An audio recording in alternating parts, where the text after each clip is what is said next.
we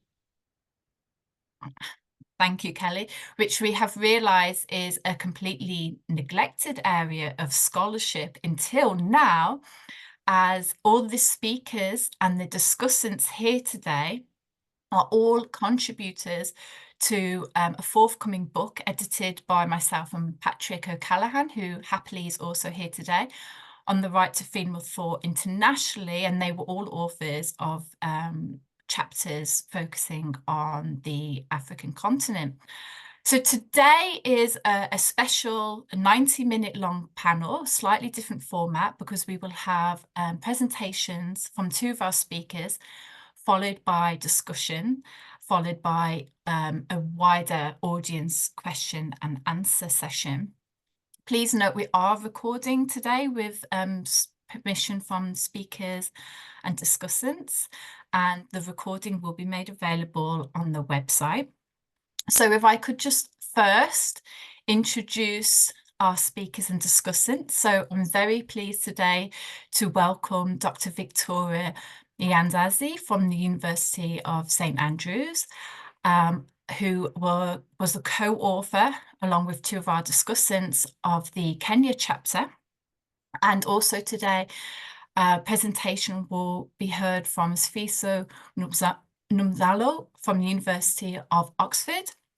And then we will have discussion points from Harrison Otieno and Miracle Mudei from the University of Nairobi, and Christopher Frew from the University of Turku, who will act as discussants. So if it's okay, Victoria, you can kick us off. Thank you for that introduction, Bethany. And again, thank you to Miracle Mudei and Harrison Okoth, who we co-authored a chapter on Kenya, which we titled The Right to Freedom of Thought in Kenya, The Road Less Taken With. So we shared a lot and discussed a lot on what should be in the paper. So thank you to the both of them. And I hope that I properly present or represent what we had discussed, including other thoughts I had. So I'm just sharing a PowerPoint. I don't know if it's visible on your end. Okay, wonderful. Yes. Yes. So I'll be just doing a brief introduction about, okay, how do we understand the freedom of thought? And then particularly on what is the freedom, how is the freedom of thought understood in Kenya, and just a brief overview of the African Charter, which Spiso is going to look at more intensely, as well as what does the UDHR say, and I'll just provide some more context on the evolution of the provision in Kenya.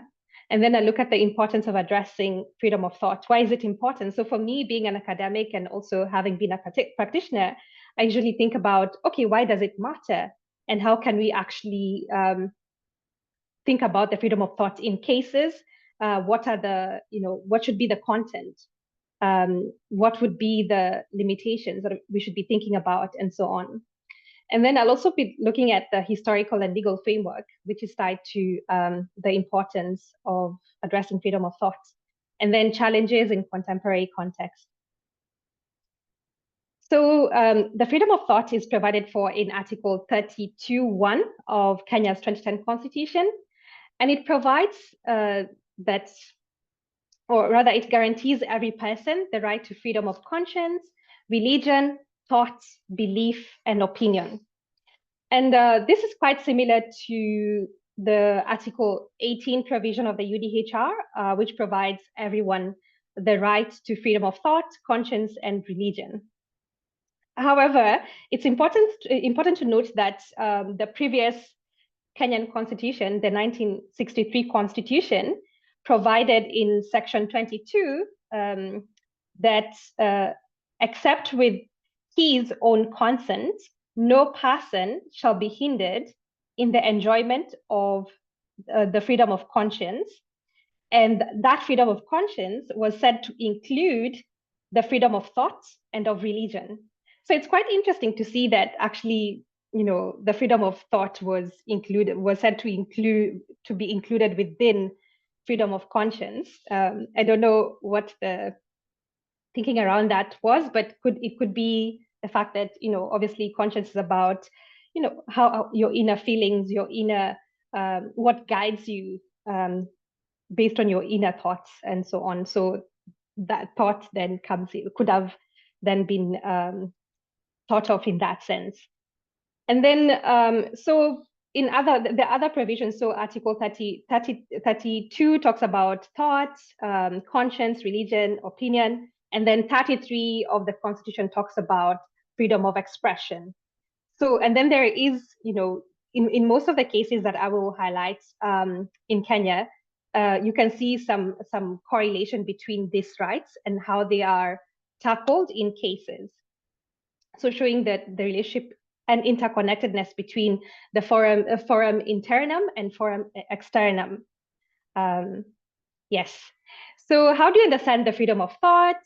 So I thought that I usually don't like one-liners about explaining something. That's why I like, okay, so there are many definitions that are given. And okay, liberty to explore, contemplate, and question diverse perspectives, to me sounds quite, apt. To have philosophies, ideologies, allow a person to engage in critical thinking, foster intellectual curiosity, and a quest for truth. So that rang really true for me. And most especially and most importantly, I liked the, Special Rapporteur's report by Ahmed Shahid and its 4 core elements of freedom of thought. And I'll show why they're important, particularly looking at the case law in Kenya. So one, not disclosing thoughts, one's thoughts, not to freedom from punishment, impermissible alteration of thoughts, and creating an enabling environment for people to share their thoughts. And then going back, it's important to note that the African Charter doesn't have an explicit mention of the freedom of thought. So I'm avoiding discussing that because I'm thinking Sfiso will definitely discuss that. And so, again, why is it important? It facilitates democratic discourse, as we will see in one of the cases that I'll mention, critical thinking and societal progress. And so we find that there's a problem with, for me, and from our paper with Miracle and Harrison, we found that, it's freedom of thought. The freedom of thought is really important, but then it's really neglected in judicial decisions and academic literature, particularly on Kenya, in terms of what is the content, what is the scope, and what are the limitations. So as you will see in one case brought about by the Atheist Society of Kenya, they specifically mentioned that their freedom of thought was violated. However, the court neglected any mention of that and mainly made its decision based on freedom of expression and administrative law rules on reasonableness and irrationality, rather than confronting and addressing, the freedom of thought itself, as the parties, mainly the petitioners, had argued in court. And then also, as we will see, especially in matters relating to hate speech and elections in Kenya, there is a lot of issues surrounding protection against intrusive data mining and how that data is being used to infer people's thoughts and leverage this to tailor advertisements and content to influence their thoughts and elicit desired reactions. So that's also another concern. And then also there's the aspect of combating misinformation, which is tied to the second element, combating misinformation, safeguarding minority rights, and promoting democracy. So in terms of combating misinformation, it really is tied to elections, because as I will show, it is meant to encourage, maybe undecided voters to vote a particular way, or to frighten other people to heighten their dislike for a particular candidate as opposed to another, and so on. And then also, we saw a lot of correlations between, the freedom of thought and rights to privacy, safeguarding that right, mental autonomy, and contributing to human dignity, especially human dignity in terms of, okay, what do people think as human dignity objectively? And what does a person think subjectively as being their human dignity? And we're seeing a lot of, alleged independent, objective thought, especially when we're thinking about issues like LGBTQ plus rights in Kenya and cases around that. There's a lot of talk about, oh, this is not it's against our culture, or issues around, oh, something violates the dignity of a particular group, while that group is saying objectively, while that group is saying, oh, actually we don't see this as a violation of our own dignity, particularly when we talk about sex work and so on. So there's that, I see a lot of correlation between these rights and the freedom of thought. And then, so I'll look at, I'll show various examples on colonial legacy and why thought is important in Kenya and how we envision the freedom of thought. And then also within that colonial legacy, the aspect of how the divide and rule strategy perpetuated ethnic politics, because it was meant to create sentiments and thoughts, negative thoughts about a particular groups. And so that really affected politics in Kenya, and also has resulted in a lot of ethnic violence. So how does thought come in relation to that? Political repression. So as we will see, and I'll explain shortly, we can think about freedom of thought and political repression specifically in Kenya, but this also, I assume, would apply in lots of other African countries. And then religious intolerance, which I will use the Atheist Society case to highlight. And then, as I said, there's been an evolution. All of these issues show an evolution from how we understand thoughts and expression from 1963 Constitution to the 2010 Constitution. So first of all, I thought it would be good to highlight, to quote the various provisions and the particular charge, because it's really important to the discussion. So there are colonial relic laws in Kenya, and that were used by the colonial government to suppress dissent. So one of these laws is Section 132 of the Penal Code, which states that any person who, without lawful excuse, the burden of proof whereof shall be upon him, utters, prints, publishes any words, or does any acts or things calculated to bring into contempt or to excite defiance or disobedience to the lawful authority of a public officer is guilty of an offense and is liable to imprisonment for a term not exceeding 3 years. So in the marginal notes for this section 132 of the Penal Code, it shows that the purpose of this article was most especially to quell dissent, because it was introduced in 1953. And in 1953 was the height of guerrilla warfare, the push towards independence, and the Mau Mau rebellion and so on. And so this provision was meant to stop people from expressing their views against colonialism and so on. And so, that law was still in the statute book. But Alai versus Attorney General was, I hope you can still see me. So in that case, there was it was Robert Alai is a blogger, a famous blogger, who also writes against, articles, highlighting the political issues in Kenya. So he wrote on Twitter, as is mentioned in the chat sheet. So that he wrote, insulting Raila and Uhuru Kenyatta were presidential candidates at that time. So he said, insulting Raila is what Uhuru does. He doesn't realize the value of the presidency. Adolescent president, this seat needs maturity. Yeah, so that was said to be an offense in line with Article 132, and he was arrested and imprisoned, and then he challenged the constitutionality of that provision, saying that he has a right to express himself, to express his thoughts and ideas as in relation to the political leadership. And so the court recognized, declared that provision as being unconstitutional because, it violated the freedom of expression, freedom of thought, and particularly political freedom, which is essential to any political system. And especially in Kenya, there's no limitation in the constitution to in terms of expression in relation to political thoughts, especially if they do not incite violence. They do not. There's a list. They do not lead to hatred, ethnic hatred, and so on. And there was no indication that this was within the remit of the limitations.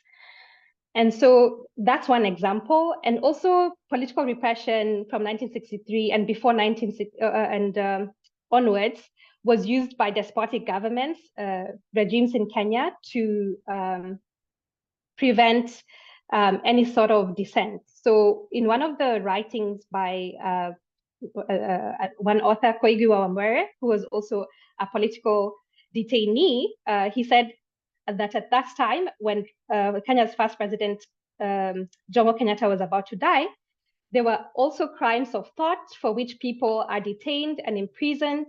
For example, you may not imagine, think, or talk about the death of the president, even if it is as imminent as tropical rain. Even if the president is sick or mad, MPs dare not think about it, as it is high treason. In 1976, when the Kenyan politicians were debating Kenyatta's succession when he was about to pass away, the then Attorney General Charles Njonjo announced it is a treasonable offense, punishable by a mandatory death sentence for anyone to encompass or even mention the possible death of the head of state. So freedom of thought obviously was absent in political life at that time, and it was definitely meant to suppress any talk of, who would succeed the president and so on. So also, again, as I said, so the first element I've already discussed, the political suppression angle, and then religious intolerance. So Kenya, majority of Kenyans, so 85% of Kenyans are considered Christian, and then 11% Muslim, and then a lot of the other percentage, other religious groups, 0.16% do not have, there's no indication of whether they subscribe to any religion or not, and then 1.6% consider themselves as atheists. So there's a lot of religious intolerance, particularly from those people who are atheists or agnostics. And this happened in the case of atheists in Kenya, and another versus the Registrar of Society and two others. So the Registrar of Society wanted to do away with the registration of the Atheist Society because he said that, that their thoughts would, or their existence was a threat to the peace in society, stability and order. So quite up in the air. So how would people's belief disturb the peace, stability and order of a country? So the court, again, missed an opportunity because the Atheist Society specifically mentioned that, the threat to deregister them was against their freedom of thought. And that was not discussed in the case. Instead, the court, dwelt a lot on expression, and also that it was irrational, and used the principle of reasonableness in administrative law to, quash the decision of the Registrar of Society. So it was a missed opportunity. But then what I think really applies so closely to freedom of thought, particularly when you think about cases, is hate speech. And not just hate speech, but fake news, misinformation, and disinformation that is meant to, use people's, or be used by people who do, companies which do data mining to infer people's thoughts and opinions, and then direct campaigns to them. So there was one campaign, I'll just it's a short video, but then it basically was aired everywhere to portray this one candidate, Raila Odinga, as being against that he would, when he would become president, he would wipe away whole communities. So this is just a short video. I wouldn't play it for the interest of time. Yeah, but it's really insightful on that. Oh, sorry. Yeah, I'm not going to play it for the interest of time. So what challenges do I see in contemporary context, particularly in Kenya? So as I said, data mining, especially in important things, you'd find that it's not just fake news, but the digital manipulation of videos to portray, for instance, judges as being corrupt, particularly in political cases, so that when the outcome is out, even if it follows justice, it has just reasonings and it's fairly legal, there is that perception of it not being motivated by corruption or bias towards one side against another. So that has been, in my work on elections, because I work on electoral law a lot, I find that there's no regulation on that, and the freedom of thought would be an important addition for that. And this is particularly in relation to the Cyber Crimes Act. So the Cyber Crimes Act of 2018 is partly meant to deal with this age of misinformation, disinformation, and fake news.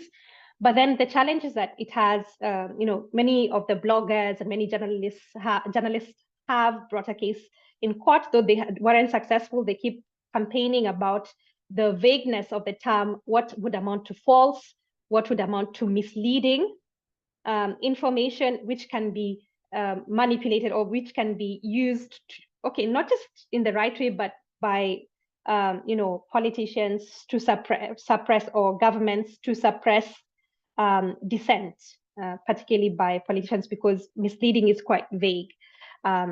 And so those are the challenges, but then an opportunity would be freedom of thought. And we're also seeing cancel culture, particularly in relation to the LGBTQ plus community. There was a film that came out some years back called Rafiki that was meant to highlight the challenges that the LGBTQ plus community faces in Kenya, but then it was, it was cancelled because of fears of indecency and so on. And there's a lot of flagging of films as indecent, or even dramas by high school students as not even those that are not indecent, just because of the thoughts that they elicit in terms of portraying what society really is. So there's a lot of threats in terms of freedom of thought, and so those are conversations to be had. So what opportunities do I see? So freedom of thought can be and is important in strengthening data protection laws, regulating digital platforms. And then in terms of judicial activism, the work, and I think our chapter, and especially based on the 4 elements that I mentioned, core elements of the freedom of thought, can be really important in interpreting the law on content and establishing content on freedom of thought to be used by courts. And then in conclusion, I also think freedom of thought is crucial for democracy, as mentioned, in terms of political suppression. Miracle, I think you're not on mute. Okay. Yeah, so in terms of freedom of thought, it's crucial for democracy, human rights, as I highlighted some of the human rights, particularly those related to non-discrimination and minority groups, and then societal progress. Thank you, and I look forward to the Q&A session at the end. Brilliant, absolutely fantastic. I mean, I must say it was such a pleasure to read and be in the conversation with Victoria, Miracle and Harrison on this absolutely fantastic examination of freedom of thought in Kenya, which is an incredibly plural country, incredibly diverse, and you identified some really, really important issues for freedom of thought in that context, which we hope to explore later. But thank you very much for an absolutely fantastic presentation. Sviso, I now hand over to you. Sviso was also a contributor in our book and has an absolutely fantastic chapter on the African Charter and some other international treaties applicable. So thank you very much, Sviso. Thank you so much, Beth. I wish I had insisted to start first because Victoria has made my job hard. It is going to be hard to follow from that great presentation.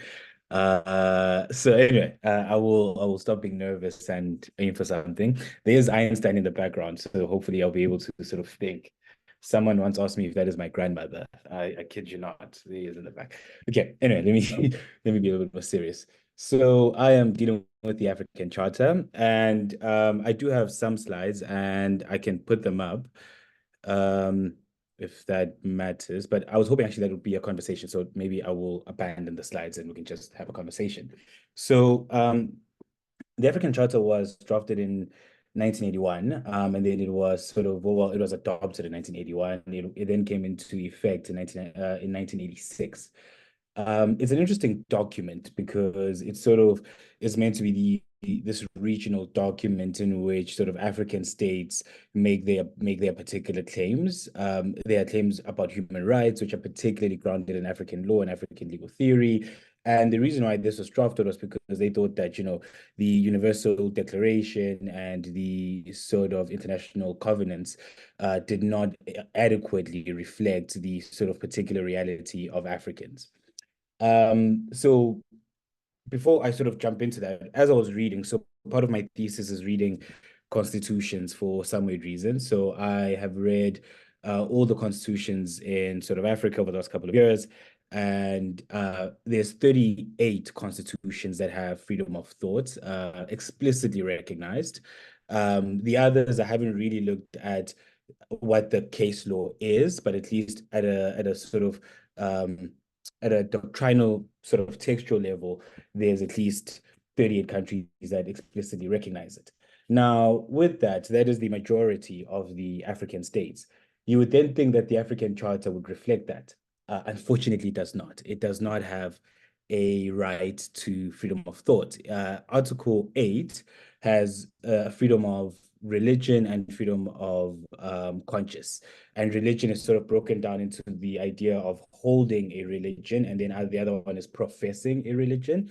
And then you have the freedom of conscience, which both, then it uses this very odd sort of term that says this right is subject to law and order. So it can be restricted on the basis of law and order. And I'll get to that a little bit shortly.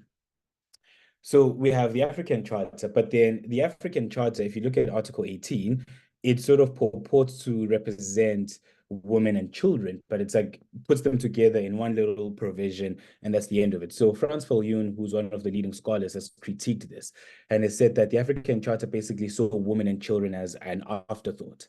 So instead of then amending this sort of document, the African Union or the Organization of African Unity at the time sort of decided to then say, well, we're going to create two new sort of treaties that will regulate or govern women's rights, and then also one that will regulate and govern children's rights. So you then have the sort of the very long title, which is the African Charter on the Rights and Welfare of a Child. And they explicitly under Section 9, they actually do recognize the right to freedom of thought.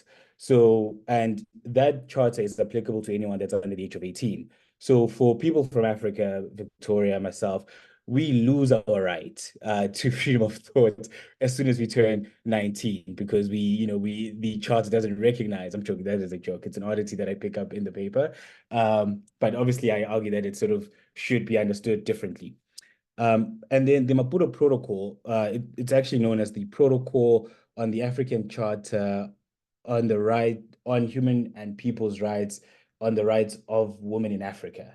And it's helpfully been shortened into the Maputo Protocol because it was signed in Maputo or adopted in Maputo. So that's why it is called the Maputo Protocol. The Maputo Protocol itself does not have an explicit recognition of the right to freedom of thought. And this is primarily perhaps because it is actually linked to the African Charter. So perhaps the drafters didn't think that there was a need to create this right. your guess is as good as mine as to why it is left out, and there is no clear answer. In the Children's Charter, the Children's Charter is seen as an independent document. So it's not actually linked to the African Charter. It's seen as a wholly different document, and that might explain why it actually has this right enshrined explicitly, even though you don't see it in the African Charter. And so are we happy with that for now? Everyone nodding? Okay, I see people are nodding, so I'll accept that I'm making sense. And then what we then also have is the African Court and the African Commission are the sort of two regional bodies that are empowered to interpret not the Children's Charter, but the Maputo Protocol and the Charter itself, so the African Charter. The Children's Charter has a specific body called the African Committee of Experts on, the Children's Charter, and they are a fairly new body. They have around about, I would say, 25 sort of complaints that they've received, and they only have about 6 decisions or 9 decisions that they've given out in their existence. So it's quite a very small, recent sort of body. They haven't had a lot of, but great judgments. You should read them. I enjoy reading them. They're quite sort of progressive. So with the African Commission was set up under the African Charter, specifically under Article 30. And the idea behind this was that, well, under the sort of African way of life, African dispute resolution, we don't like these sort of coercive bodies because they would sort of impose their views. And what we want is what we call a sort of reconciliation and a negotiated sort of dispute resolution, right? So the sort of a form of non-binding decisions. That's what we wanted. So that's why we settled with the commission. And then over time, I think there was frustration where people saw that the commission wasn't as effective and its decisions weren't actually being taken seriously. So then there was the creation of the African Court. It was adopted in 1998, and then it came into effect in 2004. And I will tell you now for free that it hasn't been very effective. Its decisions have been ignored. There's a huge sort of implementation crisis surrounding the court. So I don't think that giving it binding powers and the commission not giving it binding powers sort of made a huge difference in how people viewed these regional bodies.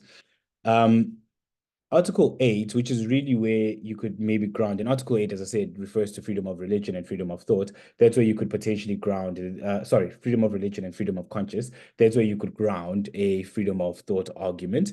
It is rarely, if ever, in fact, it has been cited in at least 3 or 4 cases that I could pick up. And whenever it is cited is in cases of religion. So cases where perhaps in Kenya, well, I think it might have been Kenya, it was the indigenous people who were being removed or evicted from their lands, which they sort of used for religion and various other things. And the court then had to sort of interpret that eviction and see whether or not it was a violation of Article 8. And the commission uses it has a very sort of interchangeable use of conscious religion and the ability to profess. So it basically uses it as interchangeable, that, in one particular instance, it'll use the word, you have the freedom of conscience, and the next will say freedom of religion, but it doesn't actually give us what are these two analytically different rights? Do they have different contents, and how do they actually interact with one? And this is problematic because in a case called EZAT, the African Commission itself recognizes that there's these, and Victoria used the sort of Latin framing, what is it called now? Forum internum and externum. Internum, yes. The court found that for the forum internum, it is absolute, so you cannot limit it. The forum externum, it said, well, you can limit that. And it saw, for instance, the ability to profess a religion as a form of forum externum, and then the ability to hold and even critique a religion or sort of, distance yourself from it. It saw that as forum internum. But then in its later decisions, it doesn't draw that clear distinction. And it actually sort of convolutes and uses forum internum and forum externum as sort of the same idea. And therefore it becomes problematic because then it sometimes limits what it said was an absolute right before.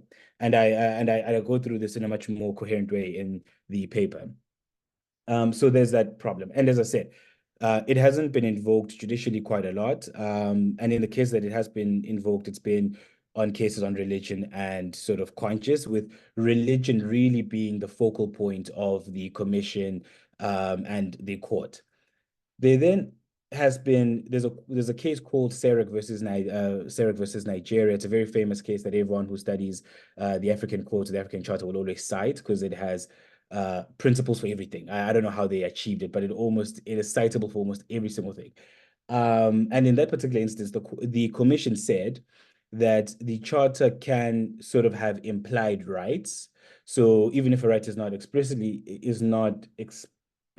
stated, you can imply it. So one of the rights that have been implied is the right to food, which is not expressly sort of provided, but it's been implied. So with that being said, the African Commission and African Court in subsequent decisions have said that, for instance, the freedom of conscience includes freedom of belief, and freedom of belief means political belief, traditional belief. So if you could believe in witchcraft, you can believe in all those things. That is seen as something that would be protected under this broad scope of a right. So it would include freedom of belief. But freedom of thought, I must also emphasize, hasn't actually come across. It hasn't been used. That phrase of freedom of thought, you wouldn't find. Make of that what you will. So in the paper that I've sort of written, what I try to then sort of say is that, well, despite the fact that there is no express right, you can use Sarek to ground the logic of saying that, well, you can have an implied sort of right, and you can imply it through the fact that there's the right to freedom of expression, the sort of freedom to receive information, freedom of association. So all those rights sort of understood together, I think, could give you a very strong argument to say that under Article 8 specifically, with this sort of broadened understanding of belief, you could make a freedom of thought sort of argument. And then I also argue that since the Children's Charter recognizes that there is a right to freedom of thought, it would then lead to this oddity that at the stroke of midnight, when you turn 18, you suddenly lose the right to think, or not the right to think, but the right to sort of hold thoughts and So I think that sort of, there's then a reading that I make to say that in order to avoid this absurdity, you then have to say that the African Charter sort of contains this right, so that you can have a harmonious and logical reading of all these provisions. And the same thing with the Maputo Protocol, despite the fact that it does not have an express mention, I argue that you can sort of imply it. And you can actually imply it because it sort of refers to freedom of political decision making. It also speaks about the sort of right to personal development. And I say that, personal development and the and freedom of thought can be sort of closely linked to one another. So that is really what I do. So the paper ultimately focuses on sort of those three international documents or regional documents, and then I sort of critique at a doctrinal level the absence of the charter, of freedom of thought in the charter. And it's important that when I looked at the sort of various documents and they are drafting, the African Charter, its drafting documents are economical. They barely say anything. They are quite repetitive. Some things, there's just some documents where they'll refer to 10 annexures, but you can only find 2 annexures. And I know that I'm bad at maths, but I think I can count up to 10 at the very least.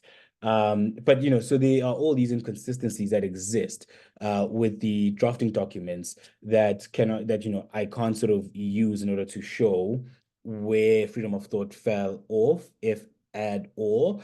The closest thing that you could use is what they call the sort of Mbai sort of draft. There was a guy called, I think, Kemba Mbai, who was part of the drafting of the African Charter, and he created his own draft. And this draft was basically him taking from international law and other sort of regional bodies, and then creating this document. And even in his sort of draft, and this is Article 25 of his draft, he does not include freedom of thought.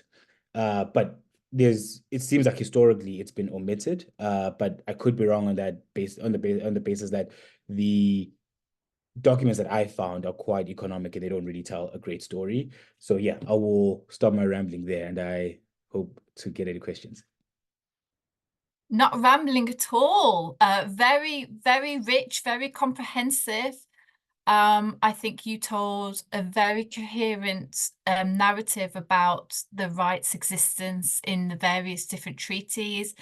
And I think that, you know, the kind of illusion of a child having, you know, the explicit protection, which presumably would come with positive safeguards, would suddenly fall away once they become adult, is very kind of, and your approach to resolving that conundrum is you know, very compelling, very logical. And so thank you very much. And now I suppose we will invite our discussants to reflect, to observe, to enhance, to challenge anything that our presenters have said. So if I may welcome Harrison and Christopher. I think Miracle, unfortunately, has gone, but maybe he'll come back. But yeah, please go ahead, and we'll have, you know, discussion for maybe 15 minutes, and then we'll open up for Q&A. So any reflections from Harrison and Christopher as experts as well, please go ahead. Okay, so can I start? Please, yeah. Yeah, thank you for the interesting presentations from both presenters. And yeah, so I just wanted to comment on the possible reason why the drafters of the African Charter didn't include this right in the charter. I'm just speculating because I understand that there's no proper explanation even from the preparatory works of the charter. So, I mean, there's a reason for me seems to be quite obvious, because a lot of critics argue that this right has no relevance in practice. So the legal protection of this right has no practical relevance, and that's the main argument that critics advance. But then I was wondering, like, from so did you come across maybe some sort of explanation from your reading of the say the preparatory works, and on why exactly this right was omitted from the charter? No, I think if I found one, it would have made my life a little bit more easier. So there is nothing there. And I think, you know, there's been critiques about the fact that the African Charter is basically a result of sloppy legislative writing. And I think that might hold true here, because there are even some provisions that have some typos. So if you look at, for instance, sort of Article 24, which speaks about the environment, it speaks about the right to a general satisfactory environment, whereas I think they meant generally satisfactory environment. So there are these typos, and I think I sort of am critical of it, because I would have liked the sort of preparatory works to sort of explain and tell us the story and take us through, but it's very economical. I don't know if they had someone that was designated to write who got lazy. In one of them, they say there were 7 delegates who came to this meeting. 2 of the delegates disagreed on this point. Who are these delegates? What do they disagree on? Why did they disagree? So we don't get told that. It seems like it's with respect, it seems like it's a ChatGPT summary of what happened back then when ChatGPT wasn't even a thing. So yeah, I really didn't find any compelling reason from the works, and I think it might just be that it's a result of sloppy writing on one end, and then just the other part is maybe you are right that it's such a sort of fundamental right that, you know, it has no practical sort of application, and we all take it as trite. But then that wouldn't explain why in the Children's Charter it's there, and also why it's there in 38 of the member states. They explicitly recognize it, something that they see some value in having it. So why wouldn't you then elevate that to the regional sort of framework? Yeah, but I understand that the Children's Charter was written after, isn't it? Yeah. Okay. Yeah. So maybe the people who participated in the drafting process, because I understand, if my memory serves me right, I think there the initial draft had a reference to freedom of thought, the initial draft of the charter. So that's a great point, because so the difficulty with all of this is that even the drafting period is quite contested as to, is it 1979 when the meeting of experts happened, or is it a little bit earlier? And when I looked at the sort of Mbai draft, which is what was almost, at least to me, like the most proximate draft towards the end, it didn't have that. At least Article 25 speaks about freedom of, what do you call it? Freedom of conscience and freedom of religion, but it doesn't go as far as recognizing explicitly the freedom of thought. But I accept your point that perhaps in some earlier drafts, perhaps it was there, but the ones that I looked at specifically, the closest ones with the accepted time of drafting by the meeting of experts, it didn't seem to have it. Okay, thank you. So the other point I wanted to make was because you see there is some sort of confusion in terms of how this right is protected in various documents. For example, the relation between this right to freedom of thought and other rights, for example, the right to freedom of conscience and the right to hold opinions and to hold beliefs. I mean, what could be the difference between these rights and how are they distinct from the right to freedom? So I think there's a confusion, because this confusion appears in almost all international documents. For example, the European Convention refers to the right to hold opinions in Article 10, which protects freedom of expression.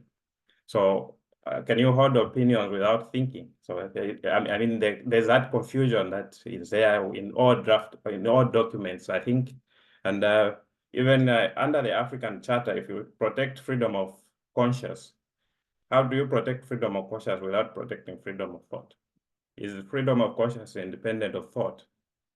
So I think the confusion is everywhere with regards to this, right? And yeah, and there was also an interesting point that I got from Victoria as regards the Kenyan Constitution. I think the drafting of the Kenyan Constitution, I mean, the repealed provision on the right to freedom of thought was worded almost the same as the current Zambian Constitution. So in Zambia, the right to freedom of thought is protected as a component of freedom of conscience, which is, for me, somewhat absurd, because conscience is just a component of this right that is protected. So it's quite strange anyway, but I think that's the wording that appeared in the repealed provision of the Kenyan Constitution. Yeah, so I think for now those are my thoughts. Yeah, so yeah, it's so puzzling about where freedom of thought was put, especially in the repealed 1963 Constitution. And I'm wondering about because most of these laws were drafted together. Okay, not necessarily together, but in during the discussions on independence, because most of the African countries got independence at the same time. And there was, the discussions with the British colonialists about what the constitution would look like. And I think, then you find that most of the constitutions drafted within that period are drafted in the same way.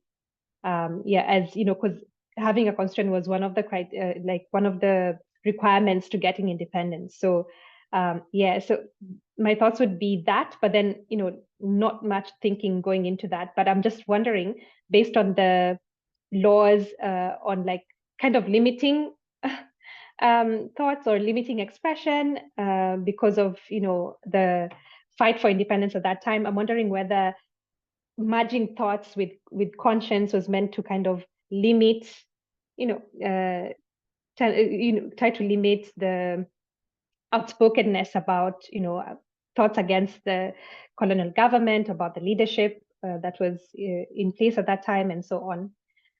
Yeah, so those are thoughts things that I've been thinking about, and also in relation to your discussion just now with Fiso about why freedom of thought was not included in the African Charter. I'm just thinking about 1981, and that was basically, the height of, or the emergence of the big men, wanting to hold on to power, and there's also the emergence of, internally, activists, championing for multi-party democracy, or championing against despots and presidents for life, and so on. So I wonder if there's a bit of a connection on like hesitancy on issues like thought, or explicitly mentioning expression. Just my thoughts.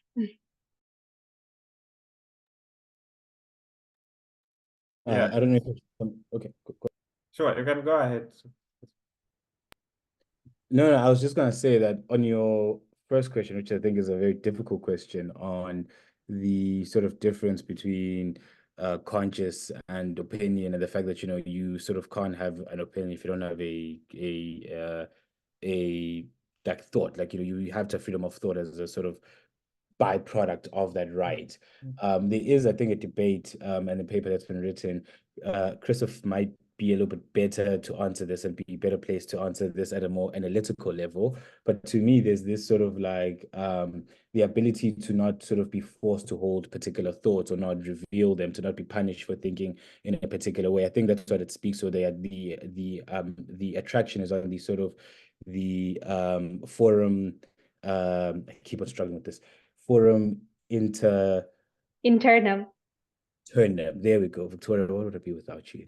But yes, so I think that's the primary attraction, at least for me.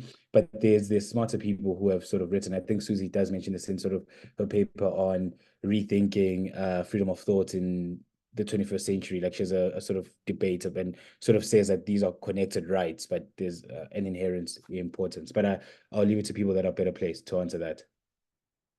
Okay, thank you. Yeah, so for me, like, the opinion I've taken, or the position I've taken in one of my works, specifically in my doctoral dissertation, is that these freedoms cannot be disassociated from freedom of thought, like freedom to hold opinions, freedom of belief, or freedom to hold beliefs. It cannot be disassociated from the freedom of thought. So that's my personal position, but I don't know, maybe it could be wrong. And so even freedom of conscience, if you are going to protect freedom of conscience, my argument is that you also have to protect freedom of thought, because when you are protecting freedom of conscience, you are basically protecting someone's ability to maybe hold a particular conscientious beliefs about something. So if you are going to hold these beliefs about something, or what is wrong and what is right about a particular matter, I think that's in the mind. It's something that is in the mind. You are not concerned about protecting how you express those beliefs in the public sphere. So that's my thinking. Yeah, I mean, sorry, but like, I think that the difficulty with that would be, for instance, with cases of like state indoctrination, or now that things that we're seeing with neuroscience and people putting chips on in your mind and all those things. Those to me seem to be primarily things about sort of the manipulation of thoughts and your independent thinking, which is slightly different than sort of your right to express an opinion, and your right to sort of maybe conscious. Perhaps you could make an argument that conscious is a subset of that. But I do think that there is something inherently important about recognizing freedom of thought, particularly just these ideas of indoctrination, influence, sort of being, free maybe from like propaganda, being free from these neuroscience experiments, and, Elon Musk sort of telling you that you must put a brain chip and we'll help. I don't know. But those sort of small cases, perhaps, to me, seem to justify why you would need freedom of thought. And I think you're right to say that it's such an important right, because every other right sort of builds on from it. But I think that you still have to recognize sort of that key right in and of itself, despite the emergence of other rights. But that's an opinion. I'm happy to debate that. Yeah, just to add that, I'm very interested with your discussion and also what you both would think, and also hearing from other speakers about the usual criteria when you're thinking about laws on objectivity, subjective test. So because the objective test in itself is, loaded with so many thoughts and opinions about issues. So I wonder how that then would come into the discussion about, the importance of freedom of thought.